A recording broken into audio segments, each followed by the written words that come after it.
Bago ang panahon, iisa at nakatatak ang kauna-unahang himpilan sa paghahatid ng serbisyo publiko at balita. Ito ang Radio Mindanao Networks. Higit 6 na dekada sa paglilingkod sa masang Pilipino. Sa Metro Manila, ito ang DCXL 558 Radyo Trabaho, ang inyong gabay sa hanap buhay.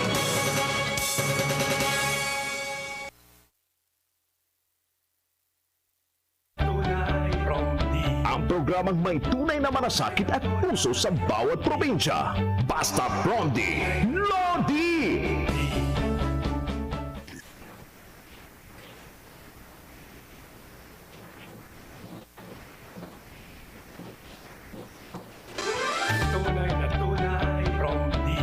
Mula sa DCXL 558 Studio, narito ang programang Basta Promdi, LODI. Maghahatid ng serbisyo publiko, mga storya at balita ng bawat probinsya. Basta Promdi, LODI. Ang programang may tunay na malasakit at puso sa bawat probinsya.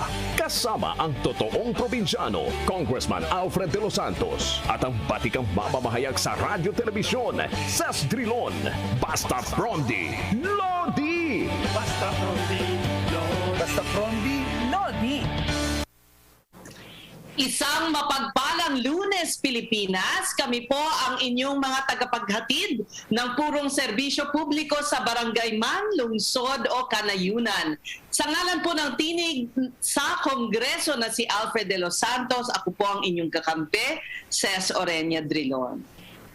Sama-sama po nating isulong ang kaunlaran sa mga pamayanan. Ako naman ang inyong sandigan. Maayong hapon sa tanan. Coming live to you from Cebu City. Ako si Jude Bacalso. Kamusta ang weekend mo, Jude? Nako, alam mo, Ses, ngayon ko lang naramdaman talaga ang weekend kasi siguro, I have to be honest about it, for one whole year, walang regular na trabaho. Before, tinanggap niyo ako dito sa Basta Promdi, LODI, wala talagang structure yung buhay ko. So ngayon, talagang may sense na talaga ang weekend kasi wala tayong programa ng weekend. So hindi ko kailangan gumising ng 11 o'clock para mag-makeup. Alam mo naman ngayon, ang sa radyo, kailangan na magpaganda. Hindi tulad dati, di ba? Puro boses lang naririnig ng ating mga kapromdi. Ngayon nakikita nila tayo, napapanood na rin nila tayo. So, I'm really appreciating the weekend now. Sa totoo lang. How was yours? Kumbaga parang break, ano?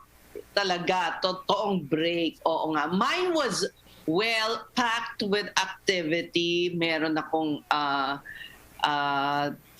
sinisimulan na maliit lang na taniman. So, binisita ko nung Sabado.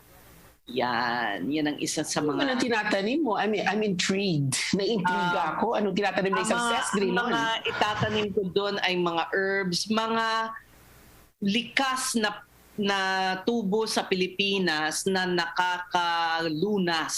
Yan, nakakagamot. Saan ito? Saan ang farm mo, Ses? Where is it? Cavite. Sa Cavite. Wow.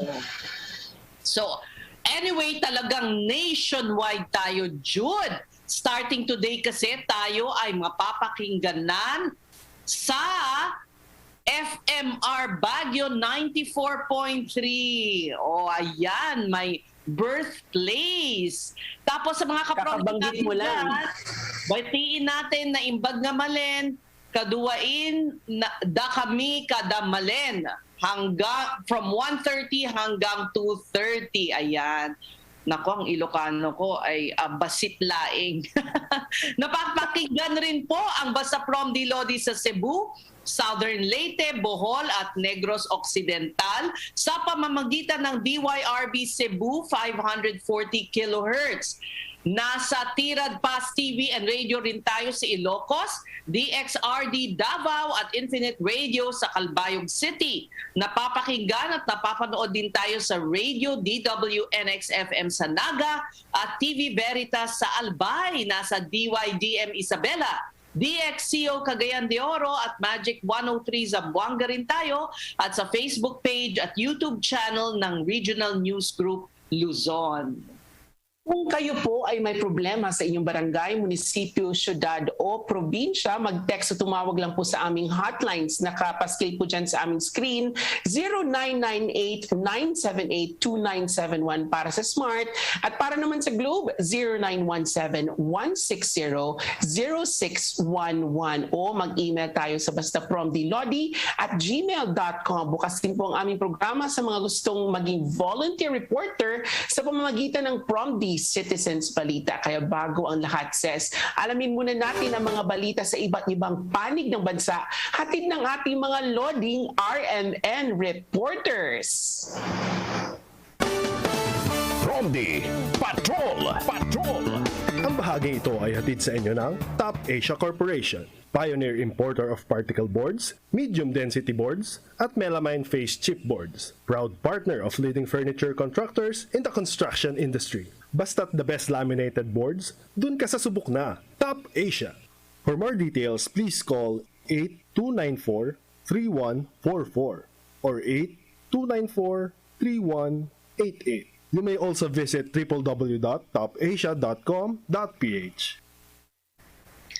Unahin natin ang Cagayan. Mahigit 60% na ang bilang ng vaccine rollout na itala sa 10 bayan sa Cagayan. Narito ang ulat ni Radyoman Jeronimo Dig ng IFM Kawayan. Umabot na sa above 60% ang bilang ng vaccine rollout sa 10 bayan sa lalawigan ng Cagayan batay sa pinakauling datos na inilabas ng Provincial Health Office. Sa ulat ng Cagayan Provincial Information Office, naunguna sa may pinakamataas na bilang ang mga bayan ng Lalo at Sanchez Mira na may 91%, Santa Praxedes at Rizal na may 79%, Tuguegarao City na may 73%, Abulog 67%, Ballesteros 66%, Gonzaga 65%, Tuao 63% at Alacapan 60%. Habang ang mga bayan naman ng Santa Teresita, Puyat, Gataran, Bugay, Bagao, Kamalanyugan, Santaan at Amulong ay nasa 50 to 58% sa vaccine rollout. Bukod dito, ang mga bayan naman ng Igig at Lasam ay may 49%, Pamplona 48%, Solana at Alcala 47%, Apari at Calayan 44%, Claveria 43%, Santo Niño 40% at Peña Blanca 35%. Samantala, kinumpirma rin ng PHO na may herd immunity na sa mga lugar na may mataas na porsyento ng mga nabakunahan. Mula sa Kawayan City, ako si Jeronimo Dig, nag-uulat para sa Basta Promdi, LODI. Maraming salamat, Radyoman Jeronimo Dig. Samantala, ang national headquarters ng Philippine Marines itatayo sa bayan ng Morong Bataan. Mukhang nako, lilipat ako doon. Radyoman Mike Sigaral, may balita nito ng RMN Bataan. Pinaldang ililipat sa bayan ng Morong Bataan ang national headquarters ng Philippine Marines. Ayon kay Bataan Governor Albert Garcia, ang bago magiging kampo ng Philippine Marine Corps ay matatagpuan mismo sa loob ng Bataan Technology Park sa Barangay Sabang, Morong Bataan. Ang national headquarters na magsisilbing operational facilities ay nakapaloob sa 100 ektaryang BCDA-based Conversion Development Authority o BTP administered property. Kabuuang 7.5 bilyong pisong pondo ay nila ng national government para sa first phase ng proyekto na tatagal ang pagtatayo hanggang taong 2024. Nakapaloob sa phase 1 ng construction nito ang security at utility facilities. Ang modernong state-of-the-art proposed national headquarters ay paglalaanan ng kabuuang 28 billion pesos na pondo mula sa national government. Mula sa Central Luzon, ako si Mike Sigaral, nag-uulat para sa Basta Promdi, LODI. Thank you, Mike. Sa Kabisayaan naman, dumako tayo sa Tacloban. Ang ika-8 anibersaryo ng Super Typhoon Yolanda inalala. Narito ang ulat ni Radyoman Justin Traya ng RMN Tacloban. Ginugunita ngayong araw ay ikalong anibersaryo ng Super Typhoon Yolanda, ang pinakamalakas na bagyo sa kasaysayan na tumama sa kalupaan ng Rio 8 noong November 8, 2013. Sa Tacloban City, isa sa pinakanadestroso sa dilubyo, inalala ang mga biktima na nasawi. Nagsagawa ng misa at rest laying sa anibong shipwreck. Isang misa naman ang inalay sa mass grave ng Holy Cross Memorial Garden ng mga hindi na pangalan ng mga nasawi. Nakagawian na rin ng mga Yolanda survivors ang magsagawa ng candle lighting sa labas ng kani-kanilang mga tahanan bilang pag-alala sa dinanas na paghihirap at pag-ahon 8 taon na ang nakakaraan. Mula sa Tacloban City, ako si Justin Trayan, nag-uulat para sa Basta Promdi, LODI. Sa Davao Region, na itatalang COVID-19 cases, tuluyan ng bumaba. Ito ang good news. Si Radyoman Renz Barbarona ng RMN Davao. Nasa 2,430 na lang ang bilang ng aktibong kaso ng COVID-19 sa buong Rehiyon 11. Sa datos ng Department of Health o DOH Davao Region as of November 7, 2021, 69 lamang ang nadagdag na panibagong kaso ng COVID. Sa nasabing bilang, 25 nito ay mula sa Davao City, 17 sa Davao de Oro, 20 sa Davao del Norte, 1 sa Davao del Sur, 2 sa Davao Occidental habang 4 naman ang naitala sa Davao Oriental. Ikinatuwa naman ng mga Davaoenyo ang sunod-sunod na pagbaba ng kaso dito sa lungsod kung saan sa ngayon bumaba na sa 588 ang active cases sa Davao City. Ayon sa DOH-11, umaasa sila na maabot ang herd immunity sa COVID ngayong Disyembre kung kaya't kabilaan din ang pagsasagawa ng COVID vaccination. Kaninang umaga, dumating sa Davao International Airport ang mahigit 120,000 doses ng Pfizer-BioNTech's Comirnaty vaccines. As of November 8, 2021, nasa 5.2 million doses na ang natanggap sa Davao Region. Mula sa Davao City, ako si Renz Barbarona, nag-uulat para sa Basta Promdi, LODI. Maraming salamat, Renz. Kaso ng COVID-19 din sa Cagayan de Oro at Region 10 sa kabuuan ay patuloy din ang pagbaba. Narito ang ulat ni Radyoman Analisa Reyes ng RMN Cagayan de Oro. Patuloy na bumubuti ngayon ang mga kaso ng COVID-19 sa Cagayan de Oro at Region 10. Ayon kay Dr. Gina Itzon, ang head ng Research and Development sa Mindanao Medical Center o NMMC, na ang cumulative cases ng COVID-19 sa NMMC ay nasa mahigit 11,000 at ang active cases naman ay nasa 32 na lamang. Nilinaw rin ito na wala ng critical na kaso ng COVID-19 sa NMMC at 17 na lang ang severe na kaso. Sa report ng DOH Region 10 kagabi, nasa 33 na lamang na bagong kaso ng COVID-19 ang naitala sa buong rehiyon kung saan 6 ay taga Cagayan de Oro. Mula sa Cagayan de Oro City, ako si Annalisa Reyes, nag-uulat para sa Basta Promdi, LODI. Naku, sana tuloy-tuloy ang good news na naririnig natin na ganito, no? Para lang sa Kalbayog naman, handa na sa face-to-face classes. Ito ang report ni Kimberly Cambaya ng Infinite Radio Kalbayog. Handa na ang Makatingog Integrated School sa Calbayog City para sa pilot implementation ng limited face-to-face classes. Itong weekend ay binisita ni Dr. Evelyn Fitalvero, DepEd Region 8 Director, kasama si Assistant Regional Director Bibiano Cintillas ang pilot school sa lungsod. Kasabay ng ocular visit ng Regional Coordinating Team ay ang pag-turnover ng 25 pesos na halaga ng hygiene at sanitation kits na donasyon ng City Savings Bank mula sa kanilang Corporate Social Responsibility CSR projects. Ang limited face-to-face classes sa Makatingog Integrated School ay lalahukan ng 32 learners mula sa kindergarten, 45 learners sa grade 1, 50 learners sa grade 2 at 33 learners sa grade 3. Binigyan din ni Fitalvero na ang mahigpit na pagtutulungan ng eskwelahan at local stakeholders ang susi sa matagumpay na pilot implementation ng limited face-to-face classes. Tiniyak din ito sa paaralan at komunidad na ipagpapatuloy ng Central, Region at Division Offices ang pagbibigay ng kaukulang financial at technical support para sa pilot implementation. Mula dito sa Calbayog City, Kimberly Cambayan, nag-uulat sa Basta Promdi, LODI. Thank you, Kimberly Cambaya. Maraming salamat sa iyong ulat. Alam mo, tama yung sinabi mo, Jude. Pababa na yung mga kaso ng COVID at ito, magsisimula na ang face-to-face classes. So talagang nanunumbalik na yung unti-unti yung normal na pamumuhay. Sana tuloy-tuloy na. At tuloy-tuloy din po ang paghatid ng tulong ng ang Probinsyano Party List sa mga kababayang nangangailangan sa iba't ibang panig ng bansa. Narito po ang schedule ng mga lugar na bibisitahin ng ang Probinsyano Party List sa buong buwan ng Nobyembre. Ayan, nakikita nyo po sa inyong mga screen sa mga nanonood sa Facebook at YouTube. Ngayong araw po, nariyan po ang buong puwersa ng ang Probinsyano Party List sa San Jose Occidental, Mindoro para mag-abot ng educational assistance sa mga kapromdi natin dyan. Maya-maya po ay ihahatid natin ang mga kaganapan doon kapag may sapat pa tayong oras. O kasi minsan napapahabang huntahan natin, Jude.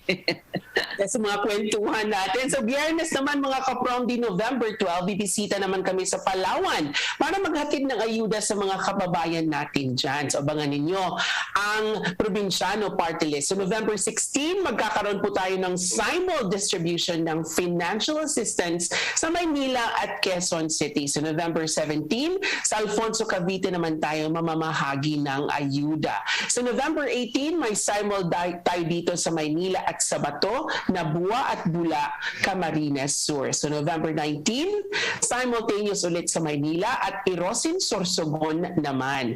So November 22, may dalawa tayong magkahiwalay na events sa Eastern at Western Samar. Sa 24, nasa Bohol, hometown ng nanay ko, ang Probinsyano Party List. At sa 25, lilipad naman tayo sa Siquijor. Sa huling linggo naman ng buwan ng Nobyembre, sa Cebu tayo maghahatid ng tulong, and I hope to meet Congressman face to face.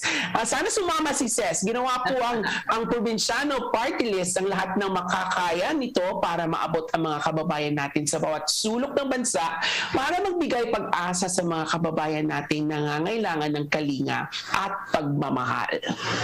Yun, simulan natin ang unang araw ng linggo sa pakikinig sa reklamong idinulog sa Basta Promdi, LODI ng mga kababayan natin mula sa Taiwan, Bukidnon at Bulacan na nako talaga naman na biktima ng illegal recruiter. Nako, sa pagkakabasa mo lang, Ses, kanina, parang ang lawak ng pinsalang ginawa nitong illegal recruiter nito. Imagine mo, may isa Taiwan, isa sa Bukidnon, isa sa Bulacan, parang ibang-ibang lugar talaga sila at nabiktima pa sila ng iisang recruiter. Ayan, totoo yan. Mamaya makakausap natin ang mga walang kalaban-labang biktima nitong illegal recruiter sa pagbabalik ng Basta Promdi, LODI. Ang programang may tunay na malasakit at puso sa bawat probinsya. Basta Promdi, LODI! Sugar, creamer, coffee, sugar, creamer, coffee. Bored at home? Counting 3-in-1s. Count 3 sets of Warrior 3 pose. 8, 9, 10. Maintain your yoga fitness even while on lockdown. Feel the surge at home. Work out with our celebrity coaches and join your favorite classes like yoga, high-intensity interval training, Zumba, and more. For more information, check out our Facebook page, Surge Lifestyle PH. I feel the surge at home. Ang bahaging ito ay hatid sa inyo ng Alfred Primecon Construction. Hanap po ba ay dekalidad na pabahay, kalsada o anumang infrastruktura? Sa Alfred, siguradong dekalidad ang kagamitan at serbisyo. Alfred Primecon Construction. Kaagapay sa dekalidad na pag-asenso. Atin to!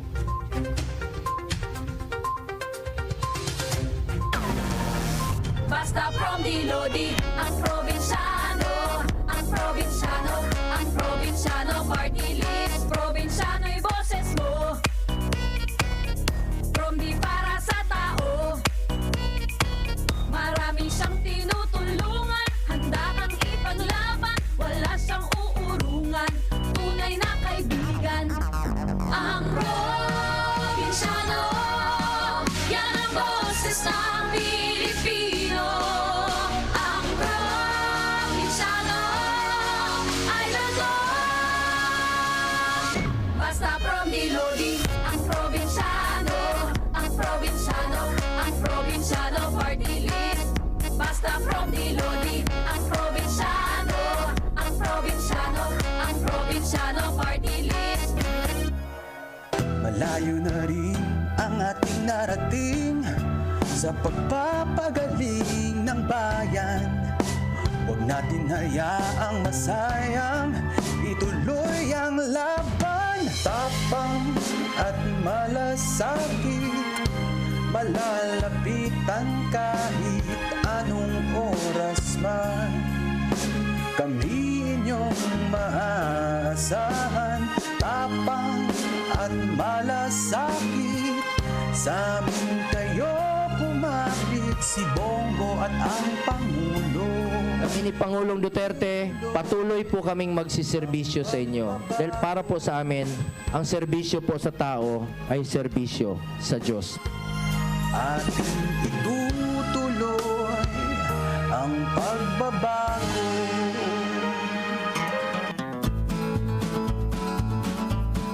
Ang probinsyano, halaba iton pasensya.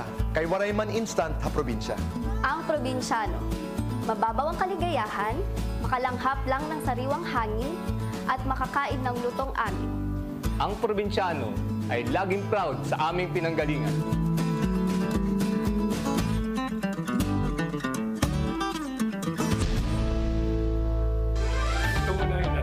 Ang totoong probinsyano, Congressman Alfred de los Santos, at ang batikang mamamahayag sa radyo telebisyon sa Drilon, Basta Promdi, LODI! Promdi, LODI! Sa hirap ng buhay ngayon, talagang bawat sentimo mahalaga. Alam na alam natin yan. Kaya nga ang ilan sa mga kababayan natin talagang nagsusumikap, maghanap buhay. Yung iba pa nga lumalabas ng bansa para makipagsapalaran. Pero ang masaklap nito, kapwa kababayan natin ang nananamantala at nanggagancho kung minsan. At yan ang idinulog sa Basta Promdi LODI ng mga kababayan nating naging biktima ng illegal recruiter. Makakasama natin mula sa Taiwan via Zoom si Che na dahil sa isyong pangseguridad ay ayaw nang ipabanggit ang kanyang buong pangalan. Tinatayang 450,000 pesos. Naku, hindi biro yun. Ang nakulimbat nitong illegal recruiter mula sa kanya. Nasa linya rin ng telepono si Eva May na nasa Bukidnon. 120,000 pesos naman ang nakuha sa kanya. At si Judy Riazon naman na siyang una sanang i-recruit, hindi siya nakuhanan ng pera pero ginamit ang messenger app niya para magpadala ng death threat sa mga kawawang biktima. Ang kanilang inireklamo ang illegal recruiter na si Charmaine na gumagamit ng iba't ibang pangalan at nagpapalit-palit ng Facebook account. Ayan, magandang hapon sa inyong tatlo. Sino bang unahin natin? Unahin natin si Che na nasa Taiwan pa. Che, are you there?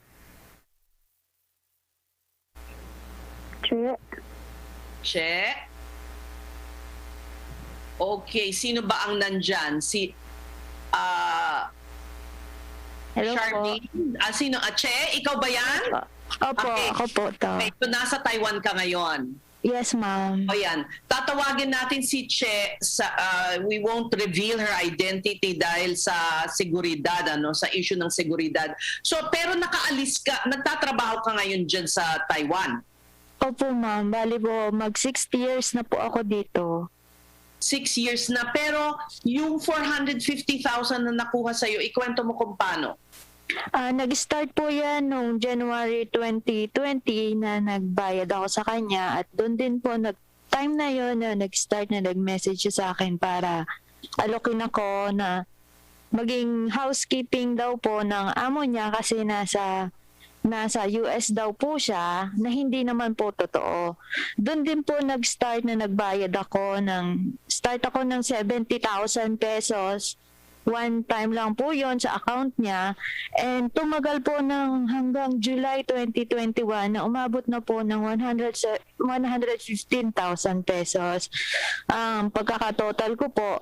At bago po iyon nagpautang pa po siya sa akin ng 45,000 dito sa Taiwan na may interest po na hanggang ngayon binabayaran ko po.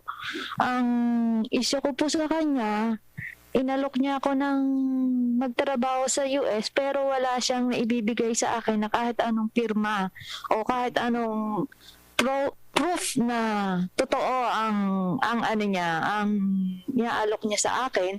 And then dumating po ang time na nakilala ko sa Ate Judy and Ate Eva na naloko din po niya ng illegal recruiter and yun po, doon ko na po nalaman na naloko po kami na sobra po kasi hindi naman po madali magtrabaho. Buti na lang may trabaho ka pa dyan sa Taiwan at hindi ka nag-resign dyan.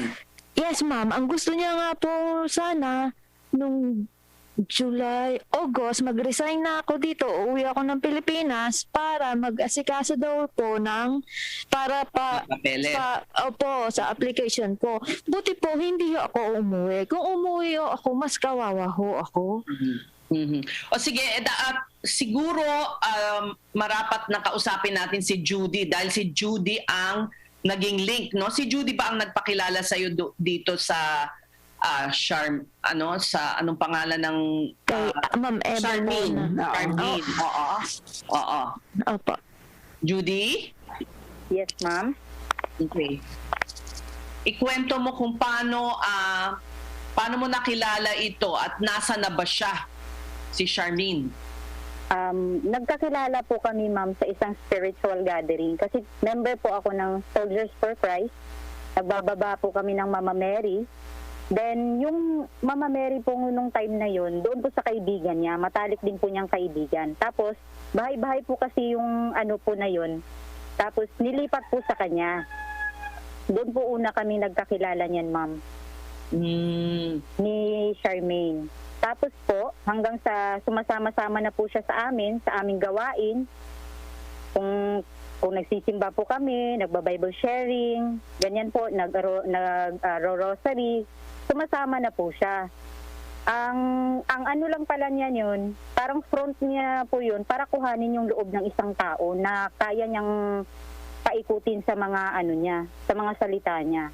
Kasi ma'am, wala po sa itsura niya po kasi may itsura nga po.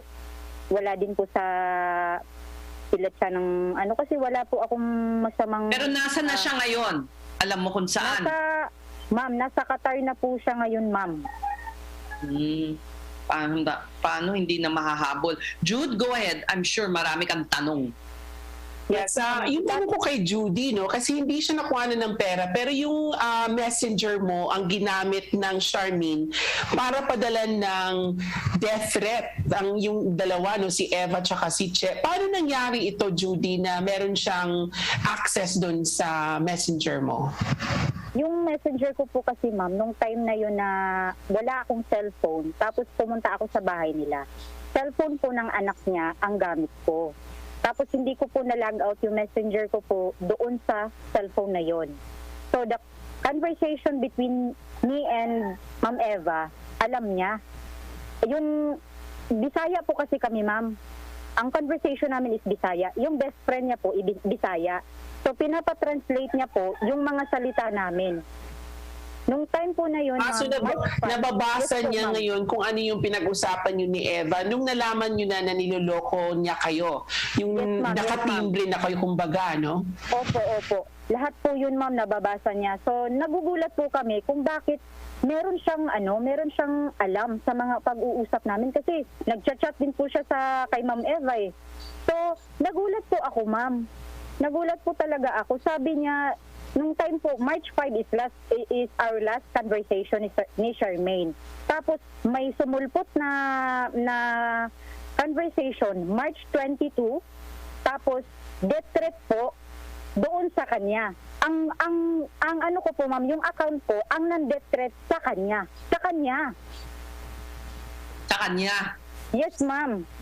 Yun po ang inano niya. So, sabi ko, wala akong kaya nagulat po ako, ma'am, kasi yung death threat na yun, hindi ko po alam. Ang nagpaalam lang po sa akin, itong pinsan kong si Ma'am Eva, kasi pinorward niya yung message na yun doon sa nagulat po ako kasi wala po akong kaalam-alam eh.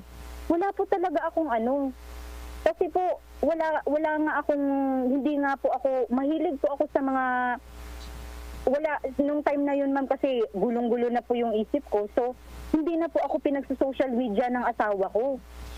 Kasi nga, bakit naano ka dyan wala ka namang naging biktima ka rin kasi ginamit ka niya para makilala Pero mo. Pero para maliwanag, ikaw bang nagpakilala kay Che? Kay Charmaine? Si Ma'am Eva po, ma'am, is pinsan ko. So, si Ma'am Eva, si Charmaine, pinakilala ko kay Ma'am Eva. Kasi pinsan po kami ni Ma'am Eva. Magpinsan po kami. Pero si Che, ma'am, hindi ko po alam kung anong history po nila kung bakit sila nagkakilala. Okay, pero si Eva ba yung kakausapin natin sa Bukidnon? Bukidnon. Yes, ma'am. Okay, Eva, are you there? Eva? Magandang hapon.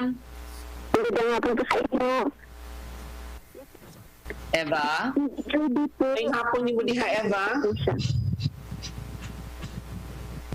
Sige, usap kayo, Jude, at baka mas mainam dahil Eva, may hapon ni Budia sa Bukidnon, ang nakuha sa kanya is 120,000 pesos. So I'm assuming, since pinsan siya ni Judy, inalok siguro ni Judy si Eva ng trabaho din. Tama ba, Judy? Yun bang nangyari?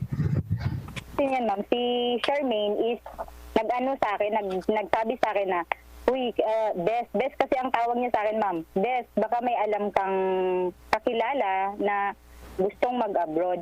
Which is, inano ko kay Ma'am Eva kung payag siya. Then the conversation yun, ma'am, nung naipakilala ko na sila ng dalawa ni Charmaine ang nag-uusap. So, pinakilala ko. Okay, balikan lang natin si Che, Che, yes, ma'am. Parang ang bilis mo bigay ng pera nang walang pruweba, mag-transfer ng pera. Bakit naging madali para sa'yo na magbigay? Yung una, 70,000 agad, di ba? Yes, ma'am. Kasi po yan, ma'am, nakilala ko yan unang-una si Charmaine sa pag-a-apply ko po dati sa Hong Kong. Nagtiwala naman po ako sa kanya. Tapos po kasi kaya lalo po ako nagtiwala sa kanya, minessage niya rin po yung mga kasama kong mga kaibigan ko noon na kasama kong nag-apply na nakilala niya din po doon sa agency na yon. Minessage niya rin po na kung gustong mag-apply. Ang dami po kasi namin nun, ma'am. Siguro mga 5 po kami nun. Kaya po sabi ko, ay, legit to. Kasi minessage niya yung mga kakilala ko na nasa abroad din po. Kasi po yung iba nasa Macau, nasa Hong Kong. Na nakasama ko po, syempre po nag-apply pa lang po kami nun that time. So nagtiwala na po ako. Nagbigay, hindi ko po alam, ma'am, pero kada hingi niya po sa akin ng pera, umiikot po ang puwet ko kung saan ako hahanap ng pera. Hanggang sa savings ko, yung puhunan ko po sa pag-online, nangutang po ako with 10% interest. Kaya po lumaki po ng ganun kalaki ang naibigay ko. Hindi ko po alam talaga, sa totoo lang, ma'am. Hindi ko alam kung bakit kada hingi niya sa akin, lagi ako nagbibigay. Kahit nasabihin ko ho. Parang na-hypnotize ka ba o paano? Parang ang dali-dali, wala pa namang binibigay sa yung meron bang mga papeles man lang, dokumento o ano? Wala Pero ang po, isipin mo, Ses, babalikan lang natin yung sinabi ni Che, no? Pinautang pa nga siya ng pera. So, nagbibigay siya ng pera, pinautang din siya. So, siguro nga, mahuhulog yung loob mo kasi binigyan ka rin ng pera. Hindi mo inisip na, of course, kinuha lang niya siguro yun sa pinadala mo sa kanya. But pinautang ka niya, tama ba, Che? Pinautang ka rin niya ng pera? Opo, ma'am. Ayun po ang lumalabas na ako pa ho ang may utang sa kanya. Kasi ho, dahil daw ang babayaran ko, ikakaltas niya daw po doon, pautangin niya muna ako kasi wala ho akong perang pang-cash. So, pinautang pa ho niya ako. Bukod po doon, nagpabili pa ho ng sapatos yan sa akin, 5 pairs of shoes na nagkakahalaga ng 10,000 po mahigit. At pinaship ko pa po sa Pilipinas na utang ko din po sa kanya yon na kinaltas niya daw po doon sa babayaran ko. Marahil ang personalidad nito magaling mang-convince, magaling mang-hikayat siguro, yes, di ba? Ang tawag dyan, Ses, sociopath, no? Mga sociopath, they look for your weakness. Yun nga, sinabi nga ni Judy kanina, nahulog yung loob nila kasi religious activity pa sila nagkakilala. Nako. So ano ba ang balak ninyong gawin? Kayo ba'y dumulog na sa nagreklamo ba kayo man lang sa POEA or sa ahensya ng gobyerno? Ma'am, ako po, hindi ako makalabas dito sa Taiwan kasi po ang proseso ho dito sa embassy, kailangan ho na magpa-appointment bago makapasok sa embassy. Na which is po wala na pong bakante nitong September November, December hanggang January po, ma'am. Kaya po sabi ko wala akong choice kung hindi hintayin ko na maging normal dito para po makapagreklamo po ako. Si ano ba ay wala? Si Eva? Andito po ako, ma'am. Ayan, Andito Eva? po ako. Yes po. Ayan. Kayo kaya, Jude, para mas malinaw, baka better na Eva, may hapon, yani mo, paano ba nangyari na umabot din ng ganun ang binigay mong pera kay Charmaine? Oo nga po eh. Yung una-una, nag-trust ako kasi andyan yung pinsan kong buo. Tapos yung una ko din sinabihan, yung kasama kong nagtatrabaho dito, na gusto mo bang mag-abroad? O siya sana yung nauna. Kaya lang, ako yung nag-proceed. Tapos nagbigay na ako noong March 20, nag-start ako ng 20K hanggang sa umabot ng 120K. At yung kasama ko naman nagbigay ng 65 o 45 ba yun?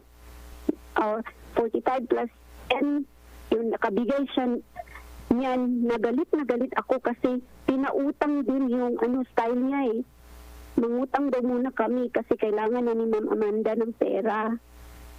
Yun yung story po doon. Okay, well, ganito po, no? Alam nyo, sa ngalan po ng patas na pamamahayag, sinubukan po nating kunin ang panig ni Charmaine sa numerong ibinigay sa atin ng mga nagrereklamo. Pero baka pwede nating i-try? Malay mo, sumagot. Di ba? Yes po. Sige, susubukan nating tawagan, ha? On the spot, tawagan natin kaya? I think, sige, we will try. Our producers will try yung number na binigay niya. Oo. Actually, nabigyan tayo ng number, no? Ang asawa po ni Charmaine ang na-contact ng ating mga producers. Tinatawagan natin ngayon, pero mukhang walang sumasagot. Bukas naman po ang programa natin para sa panig nila, no? Just just to make it fair for everyone na pwede nilang sabihin ang kanilang side. Nandito na si Cyril, yung asawa. Seth, he's on the line. Ito ang asawa ni Charmaine. Cyril, magandang hapon po sa inyo. Sir? Cyril? Sir Cyril, magandang hapon po. Magandang hapon. Si Seth, Drilon po at si Jude. Nasaan po ang kung marapatin po ninyo? Gusto lang namin malaman kung saan po nandoon si Charmaine ngayon. Actually, bago ako umalis ng Manila is na alam ko ang alis niya is sa Qatar. Alam niyo ba na naghiwalay na kami? Hiwalay kayong mag-asawa, hindi na kayo nagsasama? Oo, kasi nga doon sa mga nangyari. Kailan pa po kayo hiwalay? Yung time na umalis ako doon, noong August. Umalis ka saan po? Umalis kayo saan? Umalis na ako ng Manila sa August. Naghiwalay na kami doon sa problema na yan. Dyan po ba si Judy? Opo, kasama po natin si Judy. Nasa linya po. Oo. Ang inaano ko lang, bakit sinasabi na kasama daw ako sa nagplano? Kasama ako sa nangyari. May ganun ka bang sinasabi, Judy? Yes ma'am. Ano po 'yon? Ang tanong ni ang tanong ng asawa ni Charmaine, siya ba ay inaakusahan mo rin na kasama? Hindi ko lang po alam sa kanila mag-asawa, ma'am. Kasi the last time na nag-ano po ako, yung nagbigay po yan si Ma'am Eva kay Charmaine, na binigyan po kami ng 300. Bukod sa padala ni Ma'am Eva, may tag 300 kami, parang pa-Christmas na yata ni Ma'am Eva sa amin. Pumunta po yan, silang dalawang mag-asawa po ang nag-withdraw. Kasama po yan si Sai na nag-withdraw. Kasi mag-asama silang dalawa eh. Yung 300 kasi na binigay sa akin ni Ma'am Eva, binigay po doon sa bahay namin. Magkasama po sila mag-asawa. So, nag-iisip ko po na hindi maganda po ba, Ma'am? Alam mo, at this point, sige, Cyril, sumagot ka, and at this point, isasama na natin sa usapan si POEA Director ng Anti-Illegal Recruitment Branch na si Attorney Francis Ron de Guzman para matugunan itong masalimuot na issue na to. Pero Cyril, you can give your answer. Okay, sige, ganito Nung time na nag-uusap sila, ng asawa ko na yan, hindi ko sila pinakikailan, pumunta sila, may usapan sila, hindi ko alam. Kasi yung asawa ko, pinababayaan ko sa gusto niyan. Ngayon, nung time na nahuli na siya, doon ko lang naman yung mga ganyan na niya. Kasi ako, bigay na ako ng bigay, ang ATM ko nasa kanya. So mag-withdraw kami dahil gamit yung motor ko. Ngayon, pag nag-withdraw kami, hindi ko naman alam kung ano yung kinukuha niya dyan. Kasi ang ATM ko, Cyril, nasaan ka na ngayon? Oo. Nasaan ka po? Nasa Cebu ko ngayon. Cebu. Okay. Ma'am, pwede makisingit?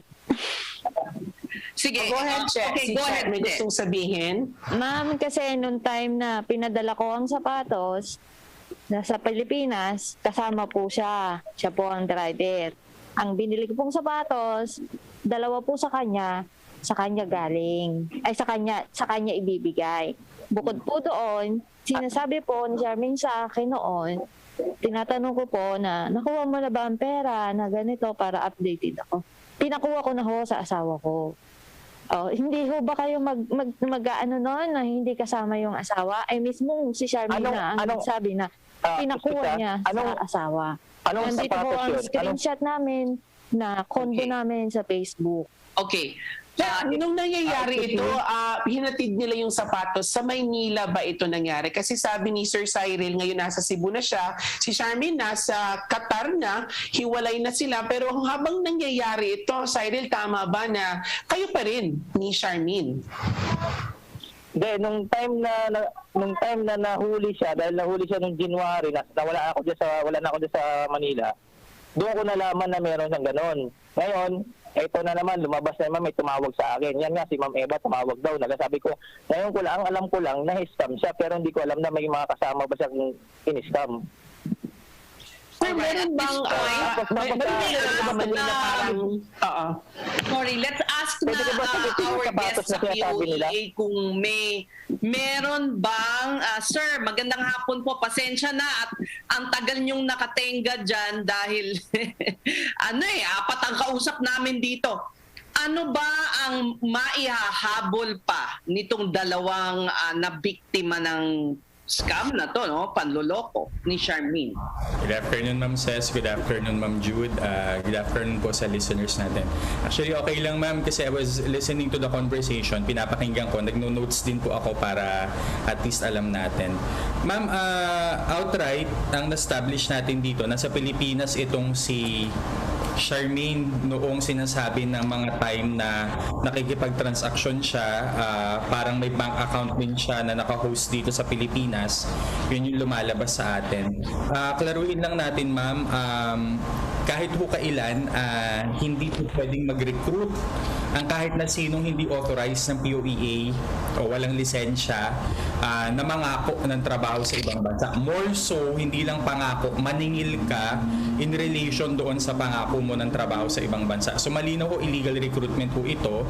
And then binibilang ko ho yung number ng victims. Mukhang large scale illegal recruitment ho ang kahaharapin nitong si Charmaine. Bukod pa ho doon sa posibilidad na ma-blacklist po ito dahil nag-OFW pa rin siya kasi we would want, sabi nga ni Ma'am Marcelina kanina, sinabi nga niya kanina na nagtiwala sila dahil kapwa nila OFW na nag-a-apply daw noon sa Taiwan. Tama ba, ma'am? Taiwan or Hong Kong yata noong mga panahon na yon. And then at the same time, may mga kasamahan pa sila na nag-a-apply din. So, ang ano kasi natin dito, ma'am, reminder ko rin po, Ma'am Ces, doon sa mga kapwa natin, sa mga kababayan nating OFW, wala po kayong karapatan na mag-recruit Okay, wala kayong karapatang mag-recruit. At para po makaiwas kayo sa ganitong problema na nadadawit kayo o kayo mismo ay maaaring kasuhan ng illegal recruitment o ma-blacklist sa POEA, wag na wag ho kayong mangangako ng trabaho sa ibang bansa. Lalo na ho ito, mukhang malinaw na scam yung pinapangako niya. Ayun. So, pwede pa bang habulin si Charmaine? Yes, ma'am. Ma'am, ganito ano? Okay, very good. Paano? Ma'am, Sas, narinig ko yung predicament, yung problema ni Ma'am Marcelina. Kasi, totoo ma'am, ang Taiwan talagang mahigpit ang lockdowns nila ngayon. Parang from area to area, from city to city, hindi ka basta-basta makatawid hindi ka basta makatravel. Tapos, strictly by appointment sa mga offices. Iiwan ko po yung legal assistance namin, yung we conduct legal assistance and nakakapag-provide kami ng lawyers online. Ayusin lang po natin yung salaysay. And then, Ma'am Marcelina, kailan po kayo na-recruit? Malaman ko lang po yung date para alam ko yung kung hanggang kailan tayo, yung prescriptive period, Ma'am Ses, para alam natin kung gaano katagal pa para mahabol natin yung kaso na ito. Now, what is the prescriptive period po? Ma'am, Sige po, ma'am. Ay, sorry po. Sige, mamaya na yung prescriptive period. Sige, check. Ma'am, nag-start po ng January 2020 until July 2021 po. July po yung last act, July po yung huling yung padala or huling transaction. Yes, sir. Very recent. Last. Ma'am, kailan end of contract mo? Kailan ang balik mong Pilipinas? Babalik ka naman po Ma'am, sir, ko lang po kasi sasayin ko lang ng kontrata, maybe 2.5 year pa ang hintay po. Okay. Ma'am, ganito po matagal naman ho ito, mga 5 taon, depende ho kung ilan pa kayo na naging biktima, pwede pa tayong umabot dito ng mga mahigit 10 taon pa na pwede nating paghahabol. Pero syempre gusto natin the soonest time possible, di ba? So ma'am, ang gagawin po natin dito, what we can do is tulungan ka na lang muna namin dun sa statement and then i-refer ka namin ma'am sa Polo, sa Philippine Overseas Labor Office dyan or sa konsulado natin, Taiwan pala, sa MECO, para po ma'am manotaryo, okay? Para po manotaryo. And then from there, at least tignan po natin kung paano yung filing, saka paano natin siya hahabulin. Kasi ma'am, ito rin pala yung para rin expectation setting lang din po tayo. Kailangan po kasi doon sa illegal recruitment, eventually i-timing natin na magbakasyon ka dito para makaharap ka ng piskalya o ng korte para at least makapagbigay ka ng statement mo o ng salaysay mo. Same with POEA. Although sa POEA po... May I interrupt? Hindi niya pwedeng gawin sa MECO yon kasi 2.5 years pa. Ma'am, says we can do yung yung mga preliminaries. Pwede, nagagawa natin ng paraan ngayon lalo na pandemic kaya natin gawan. But as to the actual filing, the hearings and all that, we leave it to DOJ and the courts. Yes, ma'am. Medyo rin kasi yung sa rules din hindi rin ganun ka-adjusted pa yung rules when it comes to online. Especially pag outside of the Philippines yung isang partido. Pag within the Philippines, medyo nagagawa ng paraan na online But so wala tayong habol hanggat mag-file siya ng case sa fiscal, This woman, maaring manloko pa ulit, di ba? Nasa Qatar di ba? Ma'am, may habol siya sa POEA. Yung sasabi kong blacklisting, we can blacklist her. We'll have to course it through Polo lang. Yun lang po yung kailangan ko kay Ma'am Marcelina. But that's just for Ma'am Marcelina. Yung pong nasa... Eva, nandyan sa Bukidnon. So, yes, ma'am. Pwede. Sige, paano po? Eva po. Eva, nandyan ka pa? Yes. Eva? Yes po, andito po. Okay, makinig ka mabuti kay... makinig ka mabuti kay Ginoong De Guzman. Yes, ma'am. Kay Ma'am Eva po, let's do it online muna ma'am para lang din mabigyan kayo ng counseling, and then may phone out support kami, may chat support kami. Tawagan ka lang din namin muna. And then bukid noon, ang pinakamalapit naming office is POEA in Cagayan de Oro, in CDO. So at least kung kailangan yung documents, pwede naman doon maipasa. So yun din ho yung natin ngayong pandemic, kahit papano, they don't need to fly all the way papunta dito sa central office dito sa Metro Manila. We'll do it online, we'll do it via phone. Tapos baka ma'am Ses, may iba pang biktima para din po mas lumakas yung kaso. Preferably yung mga nandito sa Pilipinas na mga naging biktima, para din po mas yes ma'am Jude, opo. Yes, attorney, kasama pa rin natin sa linya actually yung asawa ni Charmaine, kasi ang problema natin kay Charmaine, pabago-bago yung identity niya, pabago-bago yung mga pangalan niya sa Facebook. May pananagutan po ba yung asawa niyang si Cyril? Because he's listening to us now, nasa linya din siya. May pananagutan ba siya sa pangyayaring ito, and what can he do to help us out para maharap si Charmaine? Kasi nga yung problema, she changes her identity, nag-iiba-iba daw siya ng mga Facebook account. Okay lang ma'am yung kahit magpalit-palit ka na ng identity. I think what we have already established here is she is the person na pinangalanan na nasa Qatar na ngayon. So we do have her records. May pananagutan po ang asawa po ba? Yung sa asawa ma'am, I'll have to review po yung statements nila, kasi mukhang lumalabas dito is directly wala yatang transaction sa kanila yung asawa dito sa mga victims. Okay, dito sa mga victims. So, ang siguro dito, kung maililink siya ng isa sa mga naging biktima, either nakausap siya or nakatransaction siya, maliban dun sa sapatos, maaari ito na lang. Nagutan. Cyril? Andiyan ka? Hello, ito. Ayan, Cyril. Pwede ba ako sumagot doon? Ito na lang kami. Tulungan mo kami at itong mga naloko ng dati mong asawa, pwede mong tulungan, pati ang POEA para bigyan ng informasyon. Okay, yun lang naman Ang alam ko talaga, ang flight niya is Qatar. Pero hanggang ngayon, di ko na siya kasi nga nakipag-iwalay na ako. Kaya may gusto kong klaruhin dito sa sapatos. Tumulong po kayo sa pagbigay ng impormasyon sa mga naloko niya, yung modus niya, para merong ding mga impormasyon ng POEA. Pwede mo bang gawin yon?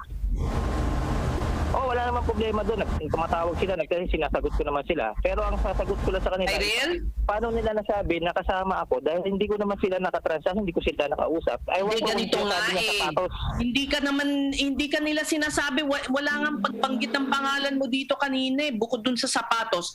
Ang hiling sana namin, tama po ba, Director De Guzman, tumulong ka na lang. Actually, Ma'am Ses, lahat actually na may participation. In particular, banggitin ko si Ma'am Judy ha. Ma'am Judy, wag mo nang uulitin na magre-refer. Paalala rin po dun sa mga kababayan natin, kung may kakilala ho kayong taga-abroad, ang referral po ay isang paraan ng illegal recruitment. Ganun. Sinasabi nga namin sa kanila minsan, nag-refer.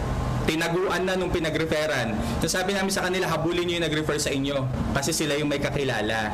So, malinaw yan sa batas, sa Migrant Workers Act.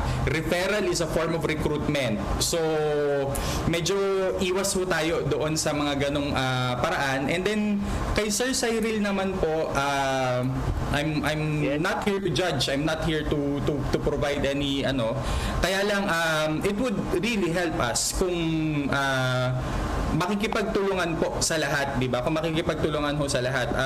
I think ito naman hong mga victims na to, maibalik lang lahat ng mga ibinayad o ibinigay nila, they would be forgiving. Okay, they would be forgiving naman. Although, yun nga sabi namin, kung marami na talaga naloloko, pwede tuluyan na natin kasuhan, pakulong na natin. Pero primary ho ngayon kasi is importante maisoli sa kanila yung mga perang pinaghirapan sana nila. So tulungan din ninyo. Okay. Pwede pong sumingit. Yes, ma'am. Kasi tayo'y overtime na. Masalimuot kasi yung kwento Pasensya na. Okay po. Okay, sa mabilis. Kasi po alam ko po meron po siyang kaso sa Ordaneta, Pangasinan na ni-recruit niya din na high school friend niya. Si Charmaine. Na doon nga po siya nakulong. Record na. Opo. Okay, so ganito na lang, no? Lahat ng mga impormasyon ninyo, ikakalap ninyo, di ba? Yun ang sabi ni Sir, at ibibigay ang contact number ng Polo. Tama?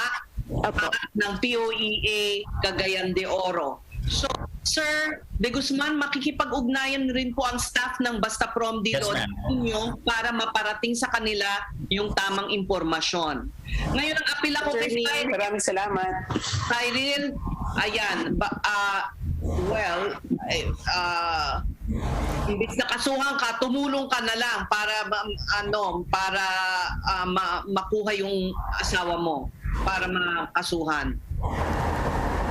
Ma'am Ses, we'll just provide the details na lang po dun sa staff ninyo para bibigyan po namin sila, libre po lahat ng services namin. We'll provide them with free lawyers and then kami po ang bahala lahat sa pag-prosecute para dito. Tutulungan po namin kayo. Okay, thank you so much, Director Nico De Guzman. Maraming salamat. Anytime po, ma'am, anytime. Yan. So hindi natin nasolusyonan agad-agad, but nasa tamang daan tayo. And this is a cautionary tale. Ayan, narinig nyo si Sir. Wag mag-refer, wag mag-recruit kung OFW. Hindi ho yan ang inyong mission sa buhay. Kahit sa, di ba? So, at saka i-check sa POEA kung sino ba yan? Naka-register ba yan? Itong si Che, nagpakawala ng daan-daang libong pera. Nako. Ayan, leksyon yan sa ating lahat. Maraming salamat po sa inyo, attorney. Thank you so much. Mag-overtime na naman tayo. At least natugunan po ni attorney ang problema natin. Yan naman po ang isang araw ng ating pagdilingkod sa ating mga kababayan. Binasa ko yung part mo. Sa ngalan ng tinig ng Kongreso na si Alfred de los Santos, basta isyong Promdi. Hindi po ako si Cesron. Ako yung sandigan, si Jude Bacalso. Ako po ang inyong kakampi, Ces Orenia Drilon. Isang mapagpalang araw po sa inyong lahat. Magandang hapon! Ang totoong probinsyano, Congressman Alfred de los Santos, at ang batikang mamamahayag sa radyo telebisyon, Ces Drilon, Basta Promdi, LODI! Sugar, coffee, sugar,